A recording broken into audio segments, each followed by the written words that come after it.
It was a hot summer day. Bradley was trying to focus, but his thoughts led him astray. The narration I get, but why are you rhyming? This episode of the podcast is about poetry, you see. I figured the best person to talk about that was, well, me. Okay, fine, yeah, that works. But hey, I want to try something different with this episode. Bradley mulled over the plan in his head. If it didn't work out, he'd be as good as dead. Well, I don't think the stakes are that high. He wished to share a new format with his audience around the stack. If they didn't like it, he would just change it back.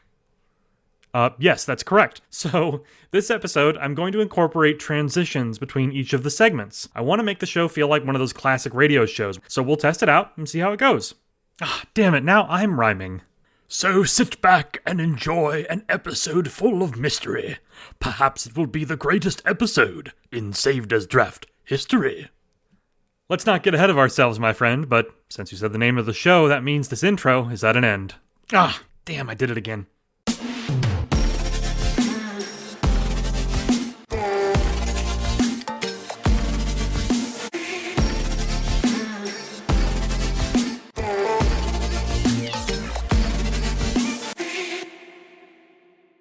Hello, everyone, and welcome to episode 31 of the Saved as Draft podcast. Today's episode, as I mentioned in the opener, will incorporate some new segues between each of our segments. This is designed to keep things interesting for your ears and stimulating for your mind. It's also an excuse for me to do more jokes and funny voices, so honestly, everybody wins. I also wanted to share that I posted a new analog horror piece this week for Meg's Ogtober challenge that has prompts every single week.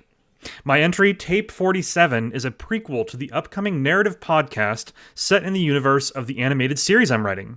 If you get a chance to give it a listen, I'd love to know what you think. This week's guest on the show is also a dear friend of mine and a wildly talented poet by the name of Hazel Allen. We have an absolutely incredible conversation coming up on this episode about Hazel's work and what they're doing over on the Bookstack catalog. So stick around for that interview later in the show. Oh, and another announcement. My friend and fellow Audio Mazes author, J. Allen Winchester, just had his first Audio Mazes book released this week. It's called Meet Me by the Thorn, and here's a description to give you an idea of what it's about. Emerald Easton was let go from her job and dumped by her long-term boyfriend on the same day. Rather than feel sorry for herself, she splurges her savings on a camping trip. Arriving at Mount Mitchell State Park, she can't remember how to reach a specific spot her parents always brought them to. Park Ranger Valen recognizes her last name when she checks in and offers to take her up there, hoping to find out how he knows her. On the trail, they debate their taste in tech, but they both enjoy their fantasy games. When Em hears children giggling, she finds a Carolina hawthorn tree off the trail. Approaching, she unknowingly crosses a circle of mushrooms. Trapped inside, she isn't alone. Fey creatures appear, and their watchman recognizes her, claiming to have been waiting for her return. Em recalls why her childhood trips felt so enchanting when she discovers a hidden spring by the hawthorn tree. The reunion reveals a path she had been seeking for years. Check the link in the show notes below to learn more and sign up for Audio Mazes today for access to this book and many others, including my first audio maze called Dragon's Domain. There's some really cool stuff coming down the pipeline over there, so now's the time to jump in and find out what these immersive audio adventures are all about. Remember, every Audio Mazes story has multiple paths, endings, and even achievements to unlock as well. It's really, really cool. All right, next up this week is our weekly shoutouts, but first, a message from this week's sponsor. And don't worry, it's not a real ad. This week's episode of the Saved as Draft podcast is brought to you by Poetry. Poetry is beautiful. Poetry is sweet. If you ask me, I think poetry is pretty neat. Hey, what's wrong? I just read a poem from this week's featured guest, Hazel Allen, and it was so beautiful. Hey, well that means it's working. Let me take a look. Oh God, it's so beautiful. Thank you to Poetry for sponsoring today's episode of the Saved as Draft podcast. Poetry, because sometimes you just really need to feel something. All right, and we are back, and it's time for this week's shoutouts. In this segment, I pick 5 stories at random from a weekly thread in my subscriber chat. And remember, I open that thread every Tuesday for people to submit their links, so if you haven't had a story featured on here, be sure to keep sharing your work in that thread each week. And those same links will be featured as well over on Mina Howell's Penny Dreadfuls podcast, where she selects a few of her own. So, one link gets you 2 chances to be featured, and you really can't beat those odds. First this week is Earn Your Place by Emma Steele, and that's earn spelled U-R-N. This is a nice play on words for the title, and indeed, the story centers around a collection of urns on top of a fireplace mantle, each of which have their own story to tell. This story is a flash fiction piece, but the most impressive aspect of it is how Emma is able to pack in a ton of rich backstory and characterization in a short amount of time. None of it feels forced either, it all flows effortlessly, but she uses the urns as sort of a grounding mechanism to bring things back to the present each time. The story also features a surprise near the end that I actually wasn't expecting, but it was wonderfully foreshadowed earlier in the story. It's a detailed and beautifully written piece of writing with a rich narrative, and I would venture to say it's a perfect example of how you can do a compelling and believable story in the span of a flash fiction word count. It's really nice stuff. Here's an excerpt I enjoyed. On the mantle were urns. Black Chinese patterned papier-mâché pieces with little lids that teetered on the top, taped at the back to prevent them getting lost. There were 3, one from my father and one for each of my maternal grandparents. They had all died before I was born, but my elder sister had known them all, briefly. It had been years since Susie, my sister, had been there. After the breakup of her marriage, she had moved to where work was, and schooling was affordable for Toby, my nephew. He had only visited the house once, a baby in arms, when Susie had come after one of the frequent arguments with her now ex-husband, staying a few days before returning with the justification that he loved her, and really didn't mean anything by it. He wasn't really a violent man, although the evidence of bruises spoke to the contrary. Excellent work. Check the show notes for a link. Second this week is Winter Wonders by J.R. Phillips. This story has several things going for it, not the least of which is J.R. Phillips's phenomenal writing style. There's an almost lyrical flow to this dark fairy tale that blends beautifully with the rich and vibrant word choice. It's a story that bobs and weaves, using pull quotes to highlight internal thoughts, which honestly isn't something I've seen before, but I love it as a formatting choice. All of it culminates in an intriguing conclusion that left me on the edge of my seat. Here's an excerpt that I really enjoyed. The rabbit opened her eyes to pointed teeth wrapped in crimson lips. The woman's pale face would have been mesmerizing if not for the empty gray of her eyes. They were like tiny moons that refused the sun's grace, a walking blasphemy pretending to be nature's kin. Realization of what this woman was only made her angry, and during the full moon wrath was the antidote to almost any ailment. The rabbit's veins tingled and sparkled with starlight, and her shadow grew, her tiny white form engulfed in inky darkness. At the end of the story, there's also a message about how J.R. Phillips is working on a tabletop board game. So check the show notes for a link to the story, and at the end, check out that other link to learn more. Third this week is Body Horror by Suswati Basu.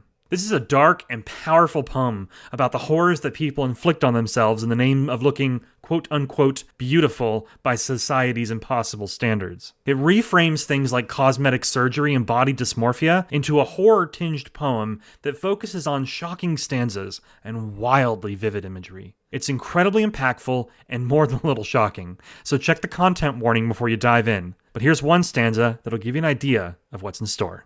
The dysmorphia makes the metallic mesh suppress urges for more distress. A wave of severe nausea hits with each incision into your flesh.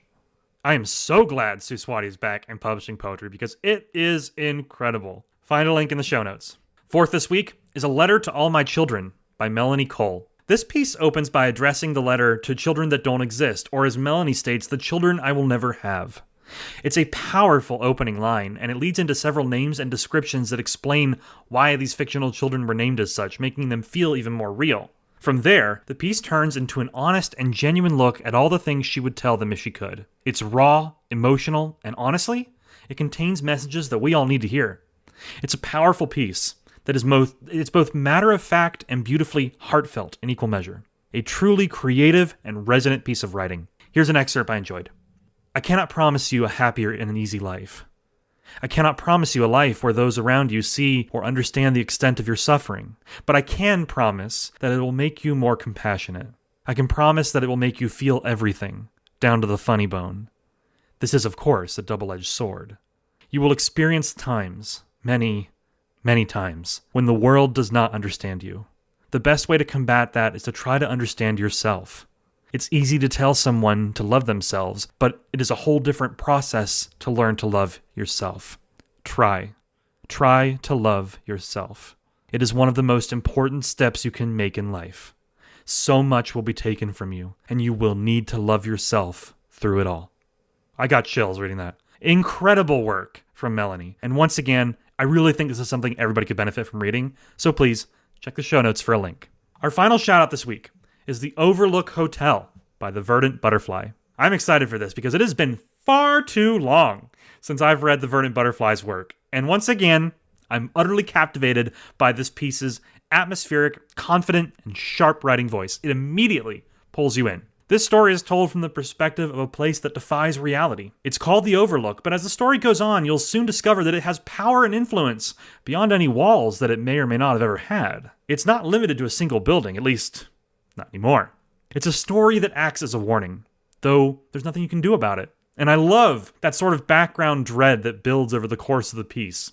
It's beautifully written and haunting in many ways as well. Here's an excerpt that I enjoyed. You think ghosts are stuck? No. They're used. They power the place. Light the bulbs. Oil the hinges. Make the walls breathe.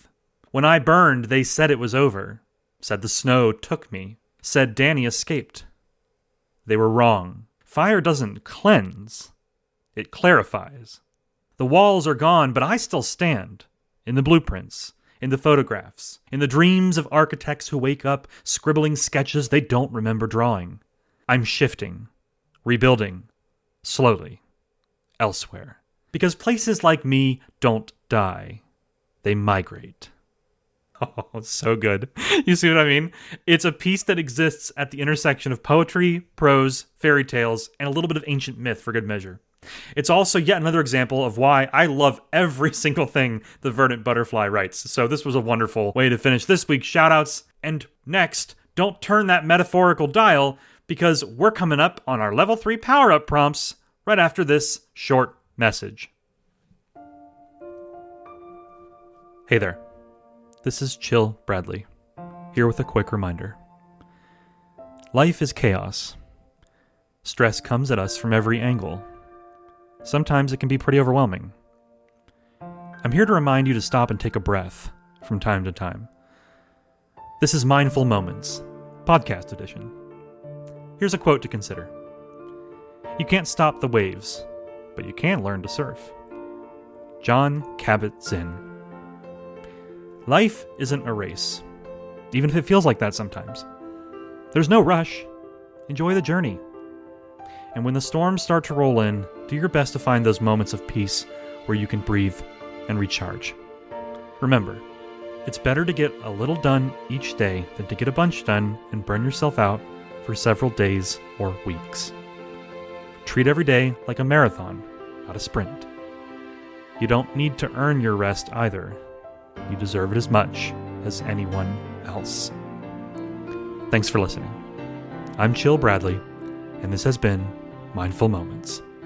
And now we return you to your regularly scheduled podcast. And we're back. It's time for this week's Level 3 Power-Up Prompt Stories. This week's prompt was fantasy, and I also gave everyone 3 optional Devine variants on the prompt to celebrate the launch of my final Devine Prelude story. More on that at the end of this segment. Our first Level 3 Power-Up Prompt story this week is Seed of Shadows by Clara McGalphin. This story was an incredible representation of the Sarai Rashan character from Devine. Not only does it get her personality exactly right, but it also has some insanely amazing imagery around the rot as well, and the way that it's described. It just fits so beautifully into Devine's world, and it captures that horror of the rot and the magic of Devine alongside Sarai's character and her sort of stoic personality that makes her both quiet and mysterious at the same time. Really amazing work from Clara here, and my first story I've read from her actually, so I'm excited to read more.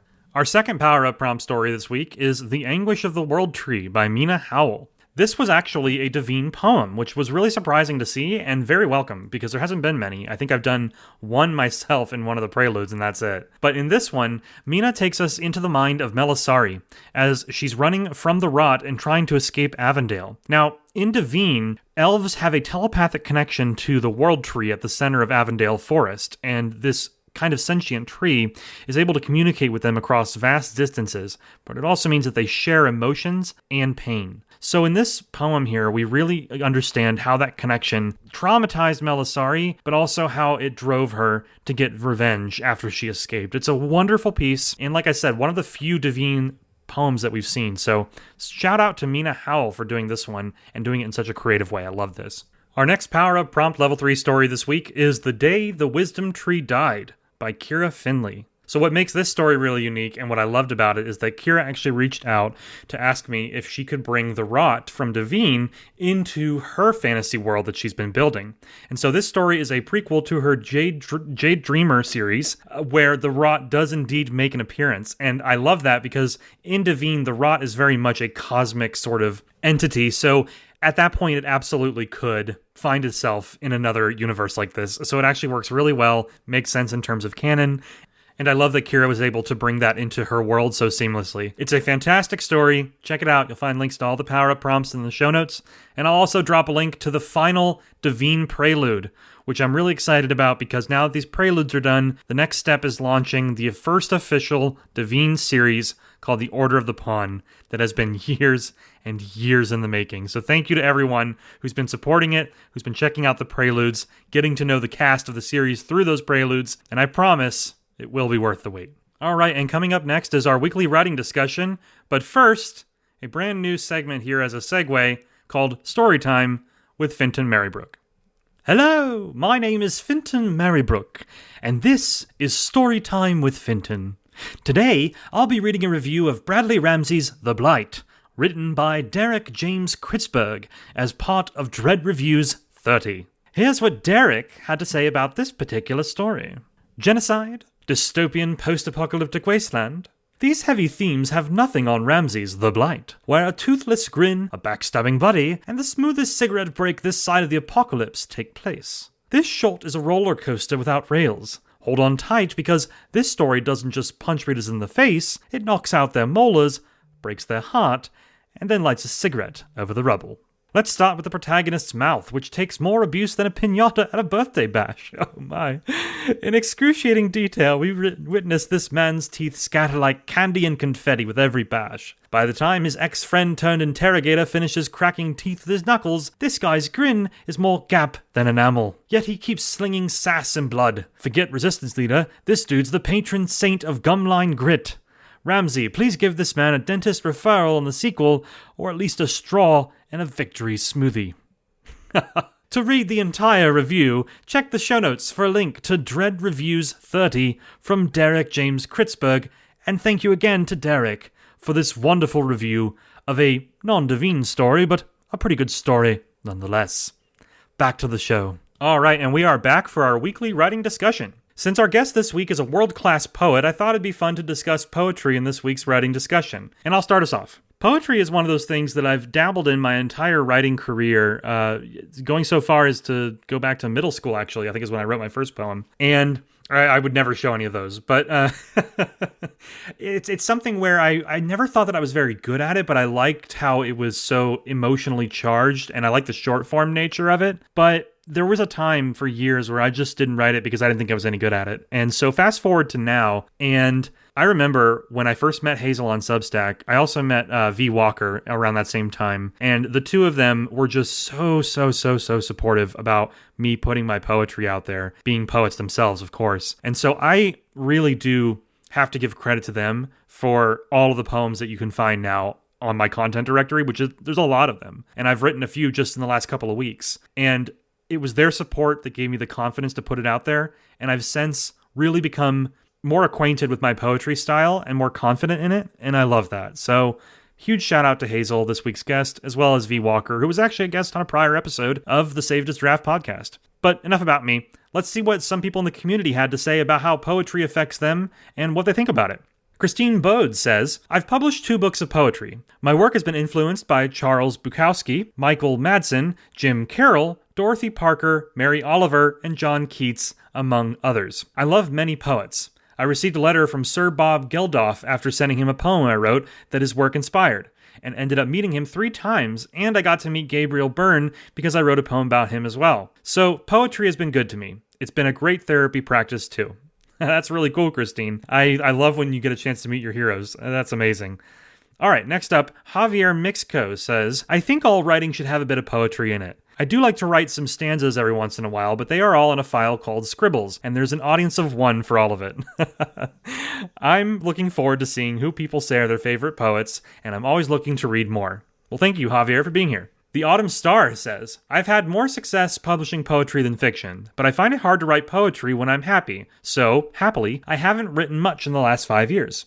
I love, love, love to read good poetry, though. I love the economy of poetry. You can tell an entire story, pack a punch that drops readers to their knees with just a few lines. Poetry forces every word to deliver its maximum potential. It's like spellcrafting. My influences are William Carlos Williams, T.S. Eliot, Gertrude Stein, Ted Hughes. And I'm obsessed with spoken word poetry. Take me back to the early 2000s poetry slams, please and thank you. Cannot wait for the list of poets to follow here. I need more modern poetry.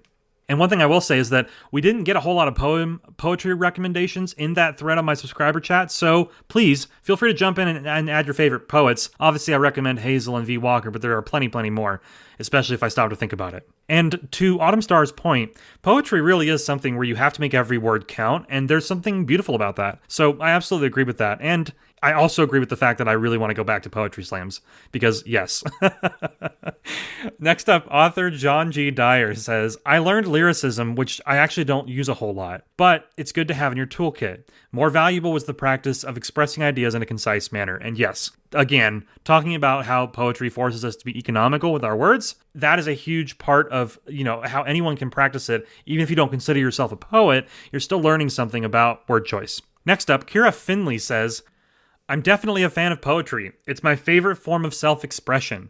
I find I can alchemize a situation faster with poetry than with any other kind of writing or expression for me. I only dabbled with it until I lived in LA and started writing spoken word poetry for a community I was a part of. Now those pieces are some of what I'm most proud of creatively because they truly hold a piece of me. Also, our most ancient languages were much more poetic than literal, and that gives me a clue. I believe poetry is magic. We can write our way out. We're writing a spell over ourselves and others who engage, and the beautiful thing is that everyone takes away something different from a poem, and they get what they need. Beautifully said, Kira, and I wholeheartedly agree. There is a magic to poetry that sort of defies science, if I'm being honest. I mean, think about it. You write a poem, and as Kira said, it can be interpreted so many different ways, and it can resonate with people in a deep, deep way that you have never met, and maybe never will meet, and that's crazy to me. It's like a quantum kind of event. It's insane. So yes, thank you, Kara, for that. And thank you to everybody who shared their thoughts for this week's writing discussion. Next up, we have our featured guest interview. And so, without any further delay, I want to take us to our featured guest, Hazel Allen. And please, enjoy this interview. It's one of my favorites so far that I've done on this show. All right, everybody, and this week I'm extremely excited to announce to the show a new guest, a poet and the creator of the Bookstack catalog. Please welcome to the show, Hazel Allen. Hazel, thanks for being here. Hi, I'm excited. Yeah, this is going to be a great interview. So let's start off by having you just tell us a little bit about yourself and your creative journey that's led you here thus far. Like we've introduced, I'm Hazel Allen. I've been writing for several years. I'm from Oregon. I started writing back in high school. I think even earlier than that, like in middle school, I was doing like really wacky, like crazy short stories that would definitely be like very offensive like nowadays. So I'm not gonna talk much about that. It was very limited understanding. But my poetry itself like started back in middle school. There was a poem that I wrote for a class once. It was for like a contest, I believe. It was about the four seasons, so pretty basic like concept like right there. But I'm very fond of the memory of that poem. I just don't have it with me anymore. And like thinking about that makes me a little bit sad because I really like how it turned out back then, especially because it was like my first like real go at like writing a poem. Mm-hmm. Um, but aside from that, like in high school is when I started getting more like serious about writing poetry. Um, I would I would write a lot on a website called Wattpad, Mm. and the poems on there weren't very good. They were definitely like starting off. They were very emotional based. There was not a lot of depth to them, and they were Mm. all, for the most part, really short. And a lot of them were also sort of like lyrical based because I would listen to a lot of music and I would be inspired by the music I would listen to. Mm. And then I would get into like sort of like a flow as if I was like singing a song or something like that, or if it was like a chorus. Um, but eventually, in like my writing, I started trying to experiment more because I knew like at the time frame, like my writing was getting a little bit stale. So I tried to work on more like narrative poetry, more in depth, more well structured. There was definitely a lot of poems too, like during that time frame, were like just dark or depressing or like melancholy. And while a lot of my poetry is still like that, I try to make it more like more of a story, like when it comes to like the emotional spectrum. Like Mm-hmm. I try to paint it, I try to paint like stories. I don't want it to be just one thing. I want it to have sort of like a sense of a beginning, middle, and end. So yeah, there's also been like since I started, I've also had one of my poems get published in a anthology, and then I released my first poetry chapbook back in December of, I believe, if I remember correctly, this December of 2023. It was like Christmas Eve when it got published. So a little whiles ago now, but I am very fond of like that poetry book. Like it means a lot to me. So yeah, that's a probably more than everybody needs to know, but yeah. No, that was a fantastic answer. Quick follow-up question. What is the title? It's escaping me. What's the title of your poetry chapbook that you published? It's believe Inside the Sun and Moon. Okay, perfect. Okay. Yeah, and I'll make sure to include a link to that in the show notes along with anything else that you would like to include there. So having published your own chapbook, what was that experience like? What kind of lessons did you learn, and kind of what advice would you give to other poets that may want to try and do the same thing? So when I was working on this poetry collection in particular, it was back during a time frame when I was also, and we were talking about NaNoWriMo a little bit before this podcast started, but Hmm. I was actually doing like NaNoWriMo that year as well. So I was trying to juggle like completing the challenge for that while also preparing this poetry book. For a long time, I never really felt like my work like deserved to be in a actual like book itself, like like with my poetry. And I also just didn't think like I I didn't know if I really wanted to do it. I was just kind of always a bit anxious about like the whole process and everything. But I've had friends like encourage me like throughout the years to just do it anyways, just get it out there, and so eventually I just kind of gave in and just tried it, and it was definitely a learning process because it was the first time, and I had to scramble a lot, and the like to figure things out, like to meet like the deadlines that I had set for it. And I think I was actually like running a little bit late on that. So that's why it came out later in December instead of like early December. Because like if you want to, because for like the holidays, you want to be like as early as possible. So like people can get it as like a gift for like, like their friends or family and stuff, not on the like day before Christmas, because while some people might be doing their last minute like Christmas shopping, right? Like them, most people are probably not going to just order a book online because it's going to get shipped out like like after the holiday. Um, so that was definitely one learning experience. But at the same time, I just thought it was fun that it ended up like being that late in the month.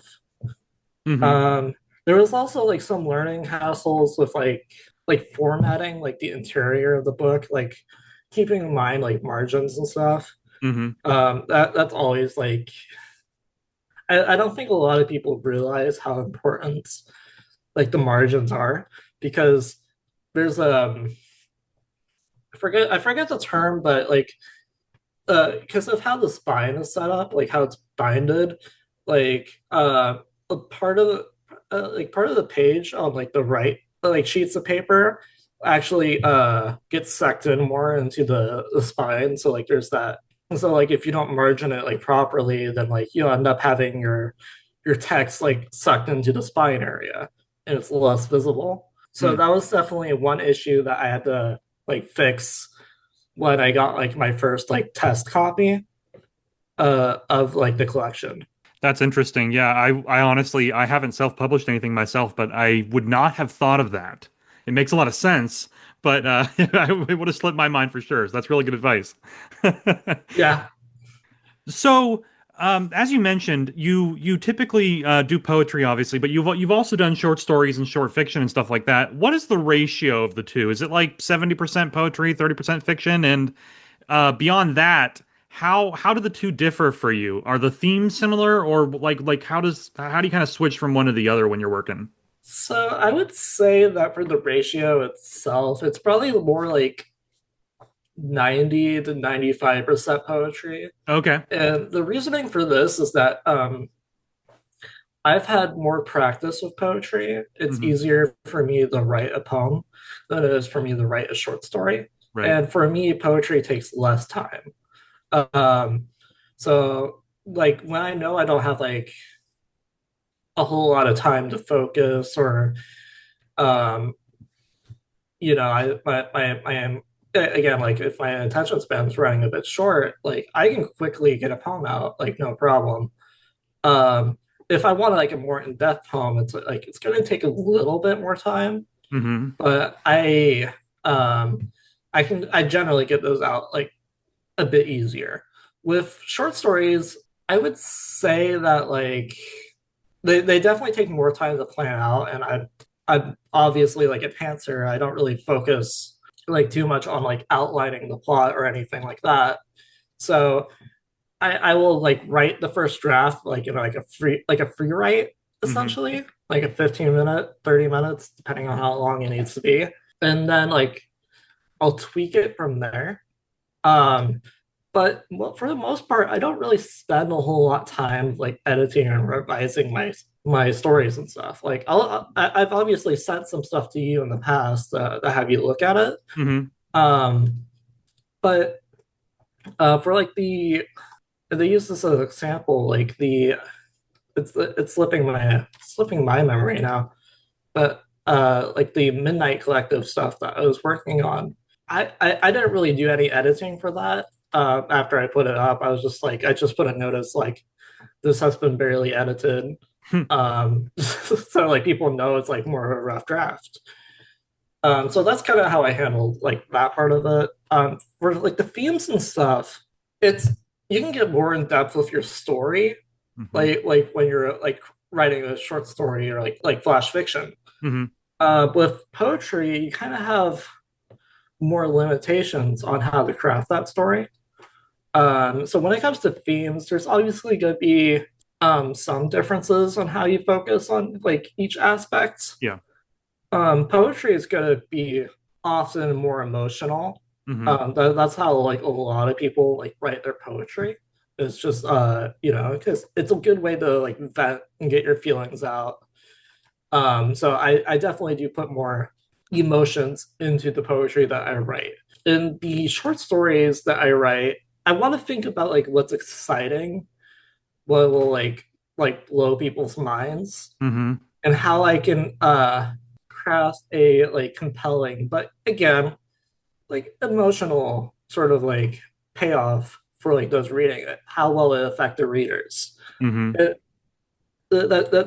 that's a big part of like the short stories. I will say too that like I do think about how like my poetry will affect the readers as well. Right, right, absolutely.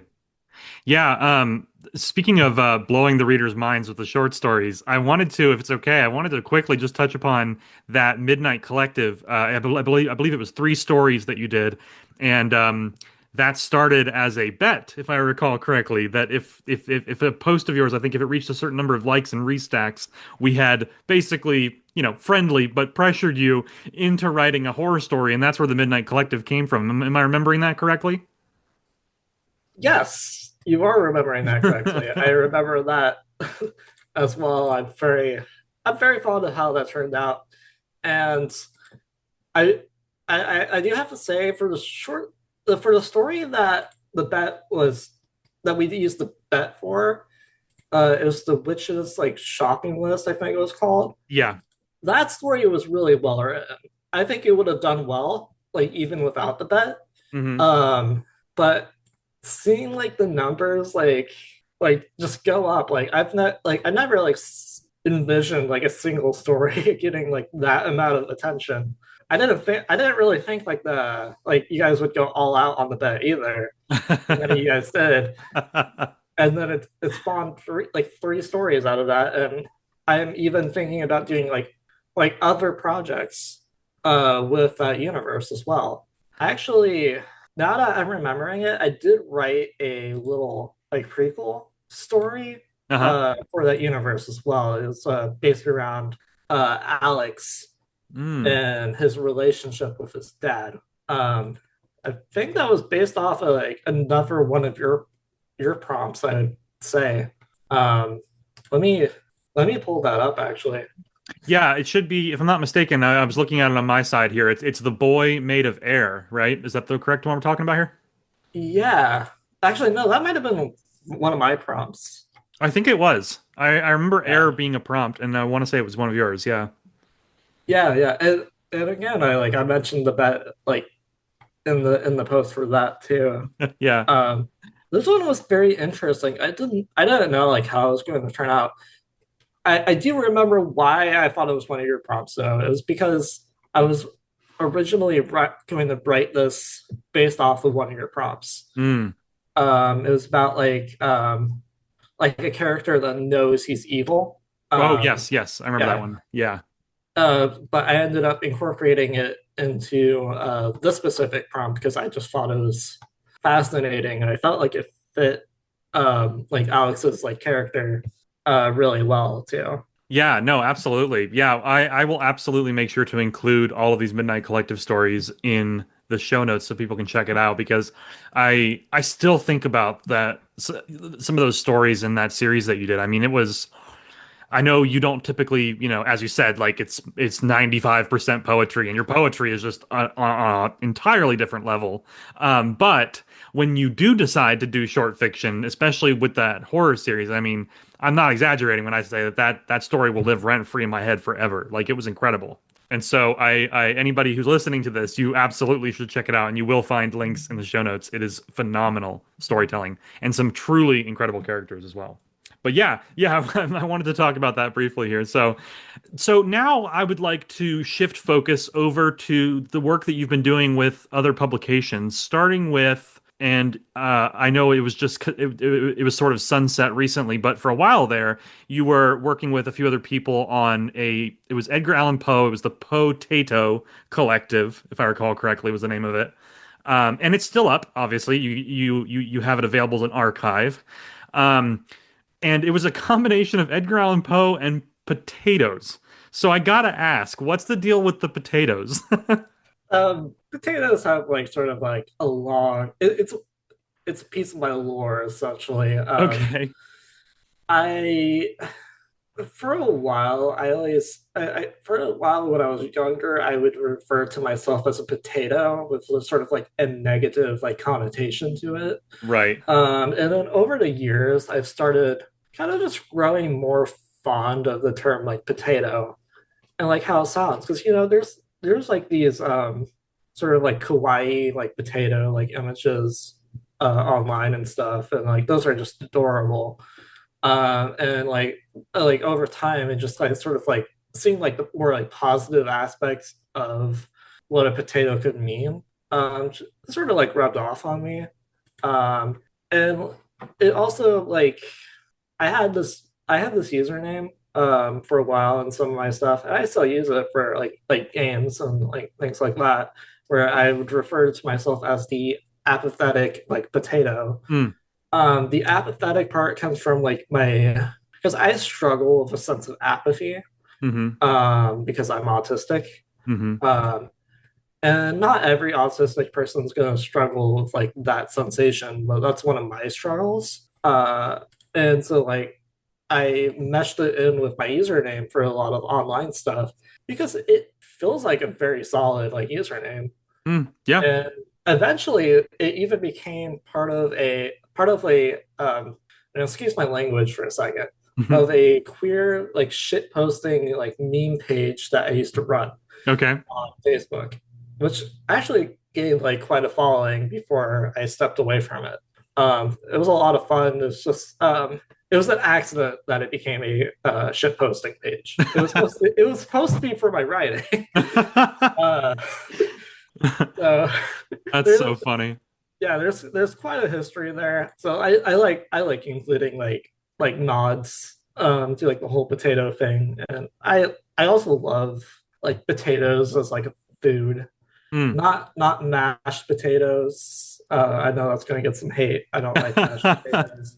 Um, but I like I like making I like dicing up potatoes, throwing them in some oil, and then like spicing them up with a lot of different like spices and herbs, and then just baking those in the oven. It comes out really good. Mm-hmm. So yeah, I'm very fond of like the whole like potato thing. Um, Okay. yeah, with the Edgar Allan Poe, Mm-hmm. it's fun because I think I've admitted this to like a few people is that I'm actually not like I haven't read like a whole lot of like his work. I just I enjoy like the aesthetic Mm. like of his stuff, and like he's also just serves as like inspiration from what I have read. I was kind of hoping that through like running like this sort of collaborative community like publication that I would be able to get more into reading it, but my attention span's kind of limited. So like I start working on one thing and then I will forget about other things. So like to my detriment, like I ended up just spacing out like actually reading more of Edgar Allan Poe's work by doing all this other stuff based off of this work. Mm. I did end up reading a little bit more like by the end of the collective. It was especially when I was testing out like doing like I was testing out doing some weekly prompts there, Right. and with that I read a few more of like his poetry. So that was very interesting. And I will say that I've also mentioned this before to some people, is that I and this was a very experimental like project. I didn't imagine it like becoming like as successful as it did, and I just didn't think I was going to be. I didn't want to be as involved with it as I ended up being. It was mostly like something for me to like to start off and then just see how it like evolves from there. But I was more like I think my plan initially was to be more of a like a moderator or like advisor to the people helping me with it, Mm-hmm. rather than me like taking on huge chunks of like responsibility. Uh, Doing that though like does make it a little bit better because like I'm working alongside the other people involved essentially. Mm-hmm. And and, you know, it becomes more of a group effort, like to make it happen. Um, but it wasn't really my intention for it to turn out that way. Um, but I am grateful for the people that helped out alongside me. V Walker, especially because she sort of like I would consider her like the co-founder of it because she was there from the very start, Mm-hmm. and then we had some like very talented people like TP Chaos and EMR join us Hmm. there too. And you Yeah. stepped on as like sort of an advising role for us as well. Hmm. So I'm very grateful for that too. Every everybody who's been involved with it, and like they've all done like very great, and it definitely wouldn't have gotten as far as it did without them. Absolutely. Absolutely. I wholeheartedly agree. And it was amazing to be a part of as well. Um, Now, that being said, these days, you are running a different publication, obviously in addition to your own, which is the Bookstack catalog. So, wanted to spend a little bit of time talking about that. If you would like to kind of share with us, where did that idea come from? And for those who are unaware, what's it all about? I'll start with what it's about. Sure. The Bookstack publication is a place for readers to discover new reads or like their new favorite author. And and like this all stemmed from like the author spotlights that I was doing back on my personal blog, Hazel Allen Writes. Mm-hmm. Um, of like basically from like almost the very beginning of my time on Substack. Um, so like with those were like a very much a learning process. It was trial and error, like all the way. Uh, I would do a few, then I would look sort of back at the feedback that people would give me, like the authors that were working with me on these spotlights, and then like I would take that feedback and then make the spotlights better. Hmm.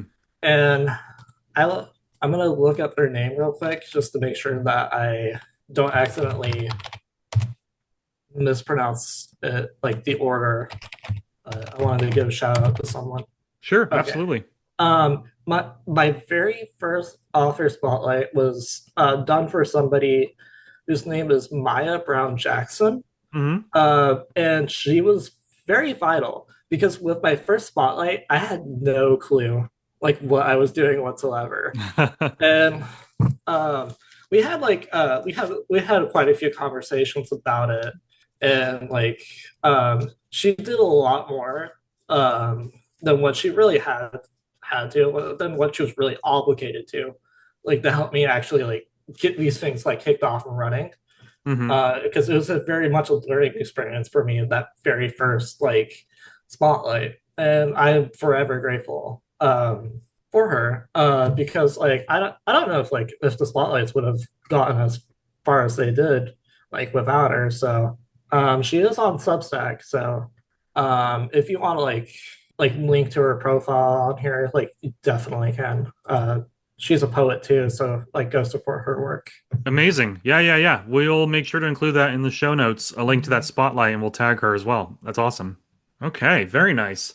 Well, yeah. So Bookstack, it seems like it's going really well so far. You have, obviously you've got the catalog on there. You've been doing weekly prompts from Bookstack as well, if I'm not mistaken, right? Yeah. Um, we should actually before we get to that though, we should talk about like the catalog too, because that's a very like big part of like the move to like the Bookstack publication. Sure. Yeah. That was an idea that I kind of went to you about like a Mhm. while ago, and Mhm. like you encouraged me to do like some sort of like researching it and seeing if people would be interested. And so like I did a survey and had some people respond to that. And like they were all interested in it for the most part. So I ended up letting it sit for a little while afterwards though, and then coming back to it like again later when I was more like I think more ready to take on the challenge. And then it started kind of growing from there. Like I I never I say this a lot, I guess, with a lot of my like my projects and everything, but like I never thought it would get like as far as it has, and like the catalog's very interesting because it did stem from how like you and other people were creating like these indexes, these like directories for like your guys' like stories and stuff, Right. and I thought to myself, it's like I could like utilize like this system and sort of work it in a way that would work well as like a Substack based like catalog. Mm-hmm. Mm-hmm. Um, so it was very interesting, and like I will say, like yeah, I do like charge like a fee for it. Yeah. The main reason for that was to well, there's two reasons for that. The first one is just sort of make it so like it's not I'm not just receiving like a bunch of like spam. Hmm. Like the people that are getting their books listed on this catalog are doing so because they're really serious about getting their stuff advertised. Right. I do understand that like the fee, like even though it is really cheap, like per book, it can still be a barrier to some writers who can't necessarily afford to put towards advertising like too much money. Mm-hmm. There are a lot of free like resources though, and I do try to offer like free resources as well, like the offer spotlights, for example, and then like the other posts that I make where I make my release radar, which I think is on pause right now.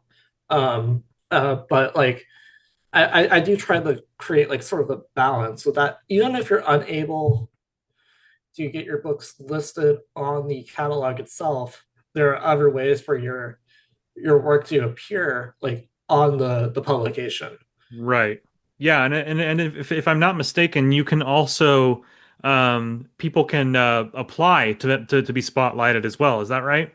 Um, yeah, so it's the forum. I was going to test out a option where people can sort of cut the line Hmm. by paying a small fee, but ultimately, I've kind of decided to go back on that. Yeah. Um, One, like I don't think something like that really sits well with people, and also just didn't really sit well with me, Sure. even though I was the one trying to test it out.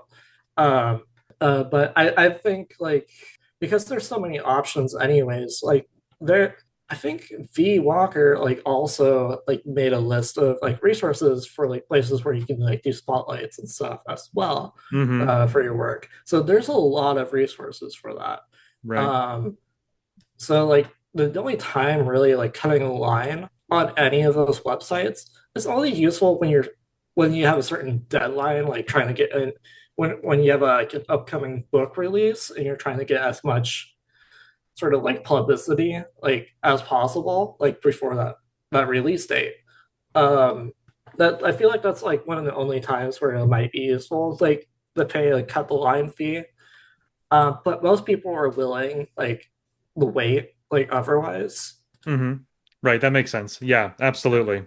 Yeah, I love what you're doing with Bookstack, and I have to also commend, and I know anybody who arrives on the publication would agree with me here, that you've really grown as a designer as well, from like a graphic design standpoint since I met you. Like the just the branding and the layout, the use of color, it's just a beautiful catalog, in addition to being just rich with all kinds of amazing content. But yeah, the design is really impressive too. I had to call that out. I I appreciate you saying that, but for me personally, I feel like I have to disagree a little bit. I think the design for like the graphics for like the individual listings Yeah. look pretty good.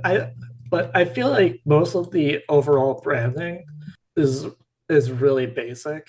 And I'm by no means like an actual like graphic designer. I'm literally just making the stuff in Canva. Right. Uh, I do think I do a pretty decent job, but I'm not like the best at it. And there's always going to be like so much room for like improvement. I think so. For sure, for sure. No, I Uh, think I think that's a fair perspective for sure. I just, as someone who and at my day job I work alongside graphic designers and I have also tried to level up my Canvas skills and stuff, but I still, kind of take inspiration from some of the work that you do. So just I had to mention that. But can I cut back like for a second? Because yeah, absolutely. Yeah. I think I may have like misunderstood like what you were saying earlier about the applying thing. I think you were talking about like the volunteering like form that I put up recently. Yeah, no, I was actually I was just trying to see how people can kind of get involved. Like you said, they can obviously pay to be listed, but what other ways, I guess is a better way to phrase the question is what other ways can they kind of get involved with Bookstack if they're so inclined? So yeah, the one thing is that I have I did put up like the volunteering form, like so like if you wanted to do like more like book blogging oriented stuff, but maybe don't have your own platform for that and want to test it out, like I can help you learn Hmm. for the Bookstack publication. Like I have templates to follow for like the author spotlights, and then do like some of the other stuff. So like it'd be pretty easy like to get set up with that. Right. Um, Plus, like I don't have time to run Bookstack at the same capacity that I was running it at before because I ended up getting burnt out from that. And then Yeah. next month I have school, so like getting help doing that stuff would be very very great. I would be so grateful for that because I if I could I would be running Bookstack like full time. Like if I could afford to, like I wouldn't be working a full time job. I would just be doing the blog. Right. Um, but since I can't, it's a little bit stressful. But the other way, um, I would say is just, like you can recommend like Bookstack to people who might be interested in discovering like new books to read. Yeah. You can also like if you learn about like um, arc reading opportunities, notable events in the indie book like community. Like you can like let me know like here on Substack or on my email. And then I can include that in like a news update as well. And then I'm also doing like it's been a while since I did the first episode, but there's the Writers Roll podcast, Right. which Hmm. I have plans for my next guest. We just it's just been a weird like few months, so we haven't gotten around to like recording the episode yet. But I have planned on doing interviews with writers for that as well. So I think there's like a few different ways for people to get involved with the publication. So yeah.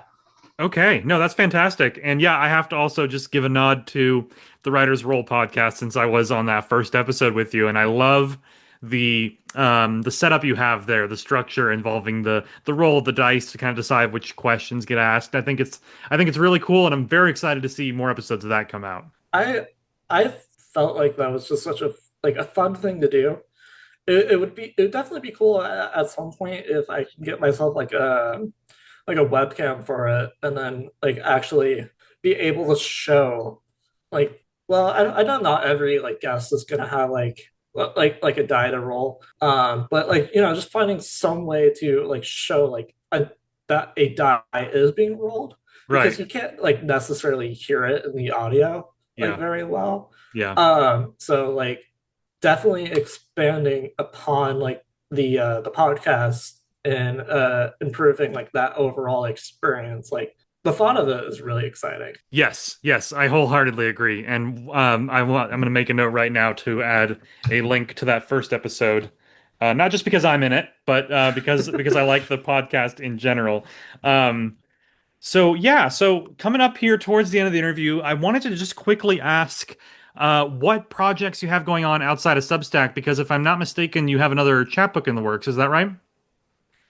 Yeah, it has been delayed because the burnout that I went through. I keep referring to back to that, but it I couldn't focus on like any of my writing stuff really while it Right. was happening. Like I was drained.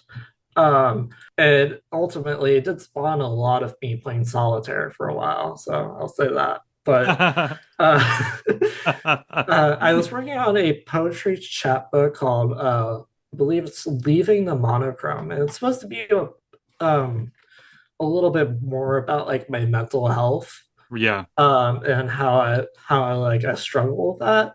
I can't.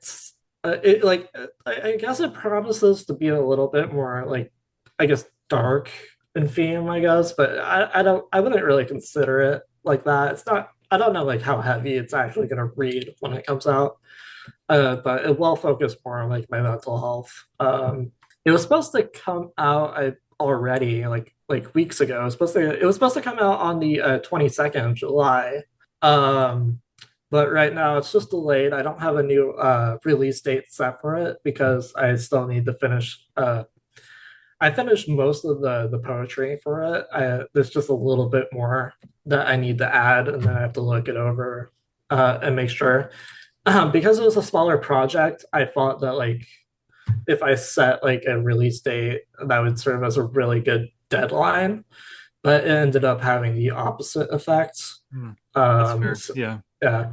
So I do have some like fun surprises for that. I have like some pre-order bonuses that once it goes back up, I'll have those like pre-order bonuses ready as well.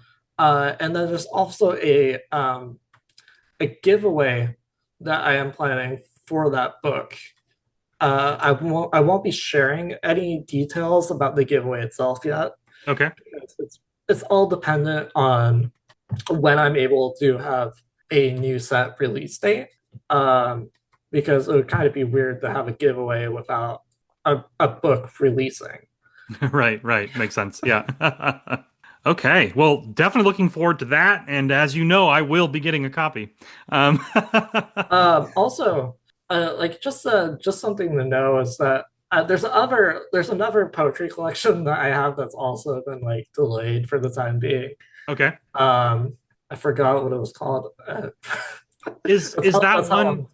Is that one? I because I think I may have helped beta read it at one point. Was it Through All the Colors? Yes. Okay. Yes, it's been a while. There, because again, I struggle with like like ADHD and stuff.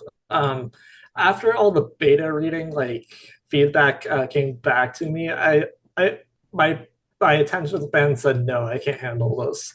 Sure. Um, so like I have the feedback for that. I just need to make the revisions. But we've talked about before that like I don't really do a whole lot of like editing and revising. That's one of Yeah. the things that I actively avoid. Uh, so now that I'm like in a situation where I have this big poetry book that I actually have to go through and make all these changes to, my brain just gets turned off to it. Right. It was supposed to come out the spring. It was supposed to come out earlier this spring, and then yeah, it's just been a while. I have gotten to see like because my grandma is also one of the beta readers, and I sent her a physical copy because she has like some issues right now that's sort of affecting her ability to use like digital. So I sent her a physical copy, and the last time I visited, I actually got to see how it looks. Hmm. And I didn't include like a spine for it, like a cover for the spine. So that one was obviously just a beta copy cover, but the front cover looked fantastic. I love the way it turned out. Nice. Yeah, I am proud because like again, like I made that on Canva, so like there's always the potential that like how you make something on Canva might not necessarily translate that well. Right. But I think that one turned out like fantastic. I just love the way that cover looks. It would be cool if I can finally get myself to work on finishing like the revision for this book to like maybe eventually turn it into like sort of a series of volumes. Okay. Because it's like for all the colors, like that's a pretty broad like title. Like that would fit well for like a collection. Absolutely. I could see that. Yeah, I could see that turning into multiple volumes easily. Yeah. Yeah. Very, very cool. Well, there we go. So we got not one but two projects in the works from the Hazel Allen. And anybody who's read your poetry knows that they will be something to look forward to. So I'm very excited for that. And before we wrap up the interview here, we have our final question, and this is something where I'm going to call myself out. I did not include this in the initial list of questions, and you were right to call me out on it because we are here, everybody listening to the Saved as Draft podcast, Hazel Allen, we need to know about your cat. I love the way they phrased all that too. It's amazing. Yeah, I've had my cat Apollo for like I would say like since March of 2024. Hmm. And it's been a long road. Like he has a lot of he has a lot of anxiety. He was a stray. before I got him. So like, like for like, God, I could just go into story mode here.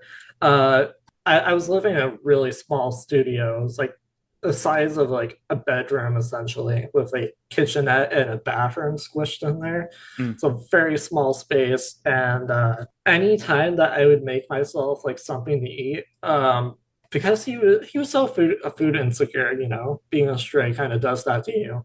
Right. Uh, I could not eat anything in there without him like going like ravenous trying to get it from me. Wow. And that was for like the first 2 months, but then like he started to calm down for a while after that, which was nice because like once he got settled in, started getting used to like me feeding him, like he started to get more comfortable, and that was awesome. Mm. Um, and like I love him a lot. He helped me out like so much back then because I went from essentially living in a I can't remember like a 3-story house or a 2-story house. It had a basement, but in a house basically full of like animals and people to Yeah. like this little studio where I was basically by myself. And for like the first few months or so that I was there, like it was miserable. And then like the relationship that I was in at the time, like whenever I'd go to that person's house, like that house was humongous and they had all these pets. But then I would get home and then I would just feel sad. So Mm. like he got me through like probably just like a really big like struggle time. And when I got him, it was a risky like decision on my part, like financially, because I had recently quit my last job like before that, and had just gotten a new job. So like I was financially struggling when I got him. So like that could have all went like wrong like really fast. Yeah. And I'm grateful that it didn't. Um and like fast forward to now, like um he's being trained he's lived with one other cat before, because after I got done in that small studio, I moved in with a roommate and they had a cat. We didn't really uh acclimate those two cats well together. Mm. But this time, now that I'm living with my my partner, um, and like they have a cat, we're doing our best to be as careful as possible about acclimating them. When Apollo first moved in, he was so anxious. Mm.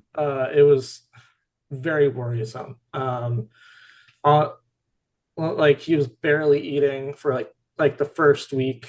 Um, he would eat eventually. He was just like it was just for most of the day he would just refuse to, and like it worries me a lot when that happens. But like he's starting to get a little bit more confident.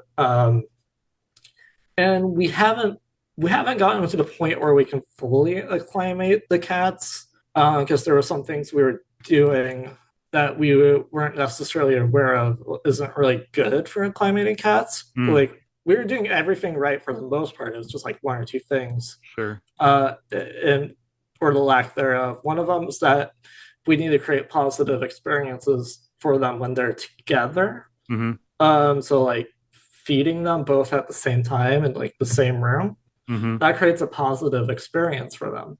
Right. So like we're just now realizing that's something we should be doing. So that's something we're going to be starting up soon. Yeah, I love them a lot. I have a lot of like cute pictures and stuff. Maybe I could send you some for like the show notes or something. He he has this I have this like cat like fishing rod toy Mm-hmm. that he loves. He gets very like prey like stalker like mode. Like he'll hide under bed and he has this he gets into this position where he's just ready to pounce, but he waits so long to do it that I almost get like bored. Right. And yeah, and he really loves the fact that he's been in a space where he gets like more like carpet area as well. back at the old place, there wasn't a whole lot of carpet, so Mm. he'd go like skidding along like the hardwood floor. Right. There was one time where he was running across the hardwood floor, and then he went to go jump onto the shelf where my roommate had their plants, and he crashed straight into the plants. Oh It no. was terrible. Yeah. Yeah. Uh, uh, he also loved like eating their plants too. Mm. Yeah, we don't have any plants here, but That's so funny. yeah. I'm just very grateful for him. Yeah.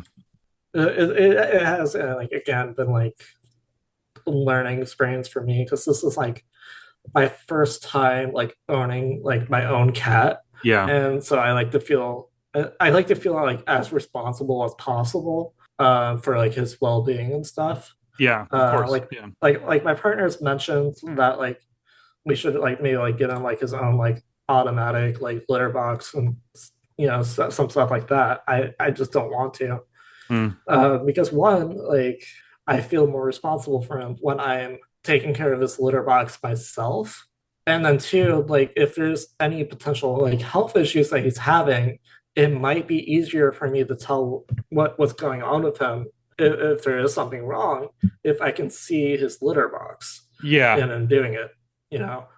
Yeah. Um, Yeah. No, that's absolutely true. Yeah. we're gonna take him in soon for a wellness checkup, and talk to the vet about getting him on like some like long-term anxiety meds. That makes He sense. might not necessarily need that, but I still think it's a good idea to check just because he was a stray, and most strays are, I think, generally they generally struggle more with their anxiety Yeah. than like indoor cats. Mm-hmm. Mm-hmm. Yeah, I've definitely heard that. Well, yeah, to your point just now, please feel free to send me some photos, as many as you'd like. I'll make a gallery of them to put in the show notes because I think as both of us are very much aware, the internet loves cat photos. So Yeah. But yes, thank you so much, Hazel, honestly, for coming on the show here. Obviously, you and I have been friends for a while now, and when I started doing interviews on the podcast, I had kind of an internal list in my head of like, you know, some of my best Substack friends, and obviously some of the best writers that I've encountered on here, the best poets. And from the beginning, you were on that list, and so I'm so happy that we finally got you on the show here. And this interview went even better than I could have anticipated. So thank you so much for being here again. Thank you for having me on here. I'm not gonna cry or anything. It was truly a pleasure, Yeah. and yeah, I'm really excited to hear what people think of this interview here because it was incredibly insightful, and finishing off with the wonderful cat stories was a perfect way to end it. So thanks again. Uh, yeah, thank you so much. Thank you to Hazel Allen for that amazing interview. Next up, Echoes from the Void with Voidy. And now this is usually the part where I play a little jingle, and I will, but I wanted to share where that song came from for people who maybe just started listening to the show. The Voidy segment jingle was written and performed by Rocky's Thoughts here on Substack. She created it for me after we met on Substack in a funny little exchange where I pretended to be the personification of the void. It's a little inside joke we have. So, thanks again to Rocky for creating this essential and ongoing element of the podcast and for helping bring Voidy to life as a character. Let's get back to the show. I can attest, Sir Voidy's the best. He wouldn't dare play it close to the vest. He's here to share, from here into there, the writers and words of which he does care. Hey there, Voidy. Hey, Bradley. Excited for this week's questions. All right, let's jump right into it. Mina Howell asks, oh boy, is cereal soup? Okay. She said, just kidding. I think that one's been asked before. Haha. Nope. Can't take it back now. Time to talk about the philosophical debate that is cereal as soup. Voidy, no! 4 hours later. And that's really what it's all about. Okay.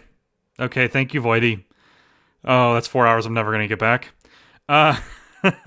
Okay, well, Mina also had another question. She says, okay, Voidy, say you have an ancient being like an eldritch terror in a story. How would you get rid of such a foe?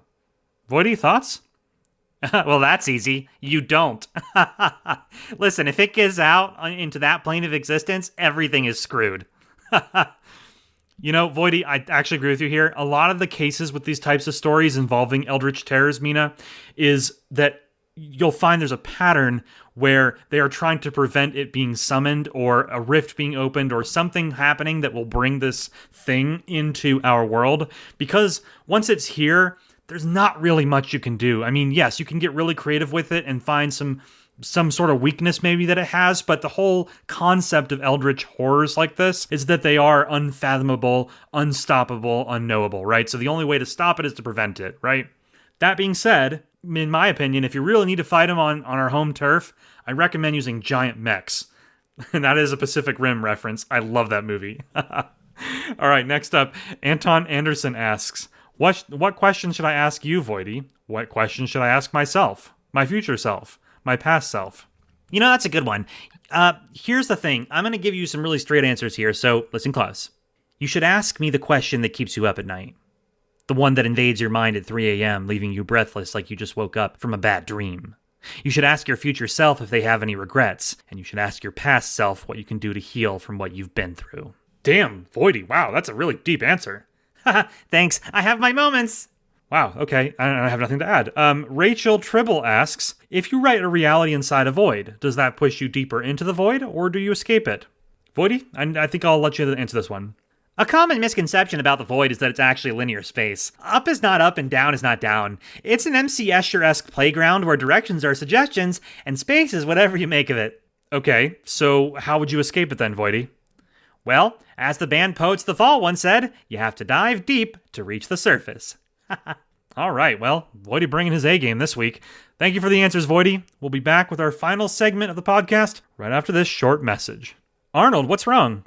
I need to find a book. Now. Okay, well, have you tried checking out the Bookstack catalog? What are you talking about? The Bookstack catalog. It's a directory where you can find new stories, new authors, and new worlds. It was created by this week's guest, Hazel Allen. Wait, what are you talking about? I thought Hazel was a poet. They are, but they also run the Bookstack catalog. No, how is that possible? There's not enough time. Yeah, I hear that. I don't know how they do it, but they do. It's probably blood magic or something. I didn't bother to ask. Okay, I'm going to check out the Bookstack catalog now. Oh, great. Okay, and don't forget to subscribe to Hazel, and he's gone. I wonder if he knows it's a publication on Substack, not a physical location. Anyway, there's a link in the show notes. Let's get back to the show. All right, everybody. And for next week on Substack, I just wanted to say that I'm going to be out of town again, but I have a very good reason. I'm taking an honest-to-God vacation for the first time in years. Yeah, that's right. I'm flying to another state to see one of my favorite artists in a venue that I've always wanted to visit for most of my adult life, so we are checking off the old bucket list. Now, I know that I must appease the algorithm while I'm gone, so I won't be skipping the podcast next week like I did when I was on my business trip recently. Instead, I'll be posting what will most likely be a shorter episode that will be titled Episode 31.5, Clenchport Takeover. It's going to be a recorded discussion between me and my best friend of over 20 years, James Nethery, who was also the first ever guest on the Saved as Draft podcast. We're going to be in person for the first time in a while, so we'll sit down to talk about the animated horror comedy series we're working on called The Chronicles of Clenchport, and we'll provide some updates on the upcoming narrative podcast set in the same world, which will be titled The Many Worlds of Clenchport. We'll also most likely be having some drinks while we record as well, so expect some fun and laughs, and probably more than a few embarrassing stories about me along the way, because you can't be friends with someone for 20 years without going through some wild stuff. So trust me, even though it won't be a full episode, it'll still be a good one. The week after next, we'll be back to our normal schedule for episode 32. In the meantime, let me know if you like this new structure with the segues between each segment, and if you hate it, then that's okay too. I want to know. I'll also try to schedule a few new posts while I'm out, so keep an eye on the writer's journey and stay tuned for vacation photos, because I'm sure I'll take more than a few. And that's it for this week, my friends. But thank you, as always, for showing up and listening to these episodes. You know I love making this show, and I just want you to know that I love being able to have real and honest conversations about creativity with guests like Hazel this week, and it just means the world to me that you enjoy it as well. So, I just wanted to say I love what I do, I love the show, I love this community, and your support keeps me going as always. So, from the bottom of my heart, thank you. And with that, we've reached the end of another episode. This is Bradley Ramsey, signing off.